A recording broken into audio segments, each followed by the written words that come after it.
इन तीन का ध्यान रखिए। उत्पादन की जड़, इन तीनों को सदैव अपने अधिकार में रखिए। अपना क्रोध, अपनी जीभा और अपनी वासना, ये तीनों ही भयंकर उत्पादक की जड़ है। क्रोध के आवेश में मनुष्य कत्ल करने तक नहीं रुकता, उटपटांग बक जाता है और बाद में हाथ मल मल कर पछताता है। जीभ के स्वाद के लालच में भक्ष अभक्ष का विवेक नष्ट हो जाता है। अनेक व्यक्ति चटपटे मसाला, चाट पकौड़ी और मिठाइयाँ खा खा कर अपनी पाचन शक्ति सदा के लिए नष्ट कर डालते हैं। सबसे बड़े मूर्ख वे हैं जो अनियंत्रित वासना के शिकार है। विषय वासना के वश में मनुष्य का नैतिक, धार्मिक एवं आध्यात्मिक पतन तो होता ही है, साथ ही गृहस्थ सुख, स्वास्थ्य और वीर्य नष्ट होता है। समाज ऐसे भोग विलासी पुरुषों को घृणा की दृष्टि से अवलोकता है। गुरुजन उसका तिरस्कार करते हैं। ऐसे पापी मदहोश को स्वास्थ्य, लक्ष्मी और आरोग्य सदा के लिए त्याग देते हैं। इन तीनों ही शत्रुओं पर पूरा पूरा नियंत्रण रखिए। इन तीनों को झिड़को। निर्दयता, घमंड और कृतघ्नता, ये मन के मैल है। इनसे बुद्धि प्राप्त करने में फंस जाती है। निर्दयी व्यक्ति अविवेकी और अदूरदर्शी होता है। वह दया और सहानुभूति का मर्म नहीं समझता। घमंडी हमेशा एक विशेष प्रकार के नशे में मस्त रहता है। धन, बल, बुद्धि में अपने समान किसी को नहीं समझता। कृतघ्न पुरुष दूसरे के उपकार को शीघ्र ही भूलकर अपने स्वार्थों में वशीभूत रहता है। वह केवल अपना ही लाभ देखता है। वस्तुतः उस अविवेकी का हृदय सदैव मलिन और स्वार्थ पंख में कलुषित रहता है। दूसरों के किए हुए उपकार को मानने तथा उसके प्रति अपनी कृतज्ञता प्रकाशित करने में हमारे आत्मिक गुण विनम्रता, सहिष्णुता और उदारता प्रकट होते हैं। इन तीनों को त्याग दीजिए। कुढ़ना, बकझक और हंसी मजाक। कुढ़ना एक भयंकर मानसिक विकार है। इससे मनुष्य की शक्ति का ह्रास, चिंता और व्यग्रता में वृद्धि होती है। निश्चय बल का क्षय होता है और अपने प्रति अविश्वास उत्पन्न होता है। कुढ़ने का अभिप्राय है हीनत्व की भावना से ग्रसित होना। यह उसी की प्रतिक्रिया है। मनुष्य के किए जब कुछ नहीं होता तो वह कुढ़ता है। यही मानसिक व्याधि विकसित होने पर नैराश्य का रूप धारण कर लेती है। व्यर्थ की बकझक से मनुष्य का थोथापन प्रकट होता है। बातूनी व्यक्ति जबानी जमा खर्च में चतुर होता है। ठोस कर्म कम करता है, क्योंकि भगझक ही में शक्ति नष्ट हो जाती है। अनियंत्रित हंसी मजाक आत्मिक दृष्टि से ग्रहित है। गंदा हंसी मजाक कटुता का रूप धारण कर लेता है। इससे मनुष्य की गुप्त वासना का पर्दाफाश होता है। अतः इन तीनों को, कुढ़ना, व्यर्थ की बकझक और अनियंत्रित हंसी मजाक की अधिकतर आदतों को त्याग देना उचित है। इन तीनों को ग्रहण कीजिए। चरित्र के उत्थान एवं आत्मिक शक्तियों के उत्थान के लिए इन तीनों सद्गुणों, होशियारी, सज्जनता और सहनशीलता का विकास अनिवार्य है। यदि आप अपने दैनिक जीवन और व्यवहार में निरंतर जागरूक, सावधान रहे, छोटी छोटी बातों का ध्यान रखें, सतर्क रहे, तो आप अपने निश्चित ध्येय की प्राप्ति में निरंतर अग्रसर हो सकते हैं। सतर्क मनुष्य कभी गलती नहीं करता और सावधान नहीं रहता। कोई उसे दबा नहीं सकता। सज्जनता एक ऐसा दैवी गुण है जिसका मानव समाज में सर्वत्र आदर होता है। सज्जन पुरुष वंदनीय है।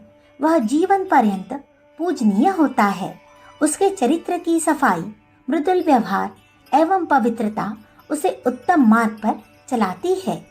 सहनशीलता दैवी संपदा में सम्मिलित है। सहन करना कोई हंसी खेल नहीं, प्रत्युत बड़ा साहस और वीरता का काम है।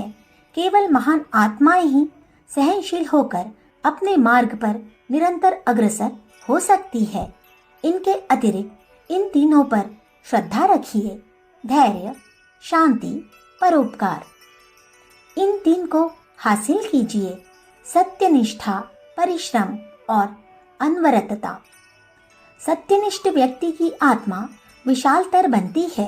राग द्वेषहीन श्रद्धा एवं निष्पक्ष बुद्धि उसमें सदैव जागृत रहती है। वह व्यक्ति की वाणी, कर्म एवं धारणा प्रत्येक स्थान पर परमेश्वर को दृष्टि में रखकर कार्य करता है। जो वाणी कर्तव्य रूप होने पर हमारे ज्ञान या जानकारी को सही सही प्रकट करती है और उसमें ऐसी कमीवेशी करने का यत्न नहीं करती कि जिससे अन्यथा अभिप्राय भासित हो, वह सत्यवाणी है।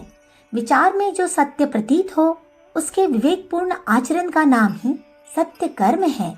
परिश्रम एक ऐसी पूजा है जिसके द्वारा कर्म पथ के सब पथिक अपने पथ को, जीवन और प्राण को ऊंचा उठा सकते हैं। कलाइल का कथन है कि परिश्रम द्वारा कोई भी बड़े से बड़ा कार्य, उद्देश्य या योजना सफल हो सकती है। अनवरतता अर्थात लगातार अपने उद्योग में लगे रहना मनुष्य को सफलता के द्वार पर लाकर खड़ा कर देता है। पुनः पुनः अपने कर्तव्य एवं योजनाओं को परिवर्तित करने वाला कभी सफलता लाभ नहीं कर सकता। इन तीनों का आनंद प्राप्त करो: खुला दिल, स्वतंत्रता एवं सौंदर्य। ये तीनों आपके आनंद की अभिवृद्धि करने वाले तत्व है। खुला दिल सबसे उत्तम वस्तुएं ग्रहण करने को प्रस्तुत रहता है। संकुचित हृदय वाला व्यक्तिगत वैमनस्य के कारण दूसरों के सद्गुणों को कभी प्राप्त करने की चेष्टा नहीं करता। स्वतंत्रता का आनंद वही साधक जानता है जो रूढ़िवादिता, अंधविश्वास एवं क्षणिक आवेशों से मुक्त है। स्वतंत्रता का अर्थ अत्यंत विस्तृत है। सोचने, बोलने, लिखने, प्रकट करने की स्वतंत्रता प्राप्त करनी चाहिए। जो व्यक्ति आर्थिक दृष्टि से स्वतंत्र है, वह अनेक झगड़ों से मुक्त है। सौंदर्य आत्मिक और चारित्रिक दोनों ही उन्नति और प्रगति की ओर ले जाने वाला है।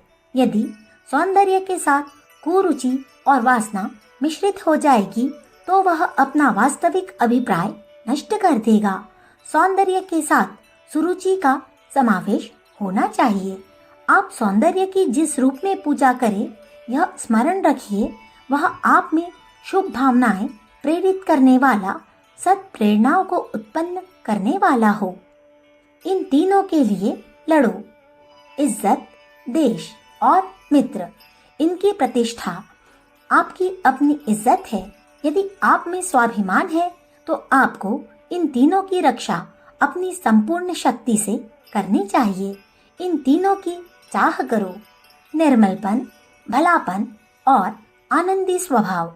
आंतरिक शांति के लिए तीनों आवश्यक है।